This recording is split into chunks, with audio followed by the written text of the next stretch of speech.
27 కోట్లు పెట్టుకుంటే బ్యాటింగ్ సరిగ్గా చేయలేదు, కెప్టెన్సీ సరిగ్గా చేయలేదు, తన బాధ్యత తను చేసే పని వికెట్ కీపింగ్ అది సరిగ్గా చేయలేదు. మనం మాట్లాడుతున్న రిషబ్ పంత్ గురించి ఢిల్లీ క్యాపిటల్స్ జరిగిన మ్యాచ్ లో లక్నో చేతులారా ఓడించింది అంతే. చూడండి మార్చ్ ఎట్లా ఆడాడు, పూర్ణ ఎట్లా ఆడాడు, వాళ్ళ ఆట చూశాక పంత్ వచ్చాక అంత స్థాయిలో ఆడకపోయినా యావరేజ్ ఆడతారనుకుంటే 6 బంతులు తిని డక్ అవుట్. ఇంతకుముందు ఎటు పడితే కొట్టాడు అనమాట ఎవరి బౌలింగ్ అయినా సరే. అందుకు పోయింది అదంతా కాన్ఫిడెన్స్ పోయిందా రిషబ్ పంత్ కి, లేదంటే యాక్సిడెంట్ తర్వాత బాడీ అంతగా సహకరించట్లేదా నాకు తెలియదు, చాలా మంది ఫ్యాన్స్ తెలియదు.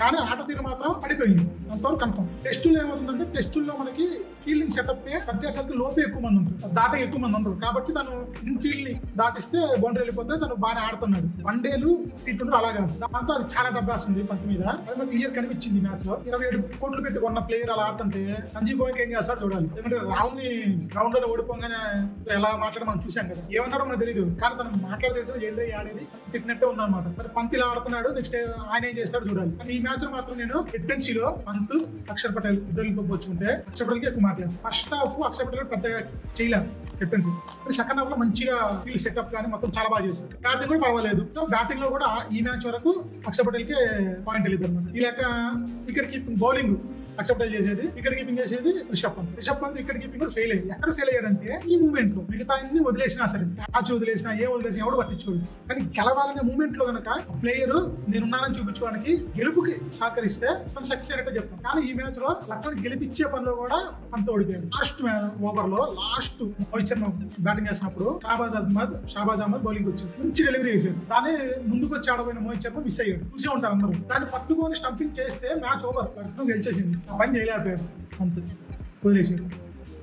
అక్కడ పూర్తి అప్పటికే ఆశుతోష్ శర్మ ఆడడం చూస్తుంటే మ్యాచ్ పోయింది అనిపిస్తుంది. దానికి పూర్తి పోయింది అనమాట. నెక్స్ట్ ఆశుతోష్ శర్మ వచ్చి 6 కొట్టాడు. ఆశుతోష్ శర్మ గురించి చాలా గట్టిగా చెప్పుకోవాలి మ్యాచ్ లో. అలాంటి టైంలో ఆడాలి అంటే మెంటల్ గా చాలా స్ట్రాంగ్ ఉండాలి. పంజాబ్ లో ఉన్నప్పుడు చూపించాడు. పంజాబ్ లో తను ఎందుకు చేస్తే నాకు ఇప్పటికి అర్థం కాలేదు. మేబీ ఒకళ్ళ జాల మన ఫినిషర్ ఇషాంక్ సింగ్ ఉన్నాడు కదా అని చెప్పి తను వదిలేసినట్టున్నారు. ఆ వదిలేయడం ఎంత పెద్ద బ్లండర్ అని చెప్పి ఇప్పుడు వాళ్ళే ఏడుస్తూ ఉంటారు. ఆశుతోష్ శర్మ అంత బాగా లేడు. మిగతా ప్లేయర్లు కూడా యువరాజ్ కుర్రోడు 20 years అంటే ఏజ్ ఎరగ తీసాడు. ఆ తోపల్చుకుని పంత్ ఏమాడాడు, senior member, T20 world cup గెలిచిన టీంలో ఉన్నాడు, ఛాంపియన్స్ ట్రోఫీ గెలిచిన టీంలో ఉన్నాడు. ఏం ప్రయోజనం? మ్యాచ్ లో ఐపీఎల్ వచ్చాక ఆడుకో. ఇంటర్నేషనల్ కూడా అంతగా ఈ మధ్య పెద్దగా ఆడింది లేదు. ఈ మ్యాచ్ లో తనే ఓడిచాడు. మ్యాచ్ చూసి ప్రతి ఒక్కరు లక్నో ఫ్యాన్స్ అందరూ అదే ఫీల్ అవుతారు. ఓడిపోవడం కారణం అంతే. ఎందుకు బ్యాటింగ్ చేయలేదు, wicket keeping last moment important moment లో చెడగొట్టేశాడు. రోహిత్ శర్మ స్టంపింగ్ చేయలేకపోయాడు. ఇంకోటి ఏంటి కెప్టెన్సీ మాట్లాడాలంటే ఫస్ట్ మనం మాట్లాడుతుంది శార్దుల్ ఠాకూర్ గురించి. ఐపీఎల్ వేళలో ఎవ్వరు మాకు వద్దనుకున్నారు. అలాంటి వాడు రిప్లేస్మెంట్ కింద వచ్చాడు, మోసిన్ ఖాన్ రిప్లేస్మెంట్ కింద వచ్చాడు అనమాట. వచ్చి తనకి ఇచ్చిన ఫస్ట్ ఓవర్ లో 2 వికెట్లు తీసాడు. బౌలింగ్ సడన్ అనిపించింది. మిగతా వాళ్ళందరూ బాధించుకున్నారు. 2 వికెట్లు తీసి మంచి టైట్ బౌలింగ్ చేశాడు. అలాంటి మళ్ళీ ఇంకో 2 ఓవర్లు మళ్ళీ ప్లాన్ ఏంటో నాకు తెలియదు. ప్రిన్స్ యాదవ్ ఇచ్చారు 4 ఓవర్ 40 రన్స్ ఇచ్చాడు. పిట్ట చివరిలో డెత్ బౌలింగ్ లో ఉన్నా సరే శార్దుల్ ఠాకూర్ ఇస్తారేమో అంటే ఇవాళ లాస్ట్ 20th ఓవర్ కూడా షాబాజ్ అహ్మద్ ఇచ్చాడు స్పిన్నర్ కి. లాస్ట్ ఒకసారి ఆలోచించండి, ఇంటర్నేషనల్ క్రికెట్ లో కానీ ఏ క్రికెట్ లో అయినా సరే లాస్ట్ ఓవర్ స్పిన్నర్ వేసి మ్యాచ్ గెలిచింది ఎప్పుడు 90% జరిగేది. ఆ పని అది అవతలైన ఒక క్వాలిటీ బ్యాట్స్మెన్ ఉంటే క్రీజ్ లో అసాధ్యం. అలాంటి టైంలో షాబాజ్ అహ్మద్ చేత ఓవర్ ఇచ్చాడు. అప్పుడు షాబాజ్ అహ్మద్ చాలా కష్టపడి మంచి స్వింగింగ్ డెలివరీ చేసి మోహిత్ శర్మ బాల్తో కొట్టిస్తే ఆ బద్దు కూడా వదిలేసాడు. శార్దుల్ ఠాకూర్ ఎందుకు బౌలింగ్ అవ్వలేదు? షాబాజ్ అహ్మద్ వేసిన డెలివరీ మిస్ చేశాడు అంటే కరెక్ట్ పోయింది అనుకోవచ్చు. శార్దుల్ ఠాకూర్ 2 వికెట్లు తీసిన బౌలర్, ఉన్న వాళ్ళందరికీ బాగా బౌలింగ్ వేసిన బౌలర్, తనకి తను 2 ఓవర్లు వేసాడు. తనకి మిగతా 2 ఓవర్లు ఎందుకు ఇవ్వలేదు?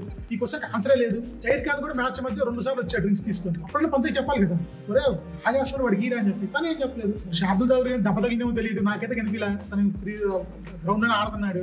ఏం ప్లాన్ వేశారు ఏందో తెలియదు, కానీ చేతితో ఓడిపోయింది మ్యాచ్. నెక్స్ట్ మ్యాచ్ ఏం చేస్తారో చూద్దాం. అది కూడా సన్నది తెలుస్తుంది. మన బ్యాటింగ్ ఎట్టుందో మనందరికీ తెలుసు. వాళ్ళము ఇట్లానే చేస్తే మాత్రం దరిద్రం ఓడిపోద్ది అనమాట. లక్నో నిశ్చయం చేస్తారో చూద్దాం. ఇంకో మంచి వీడితో ముందు వస్తాను. అప్పటికు బై బై.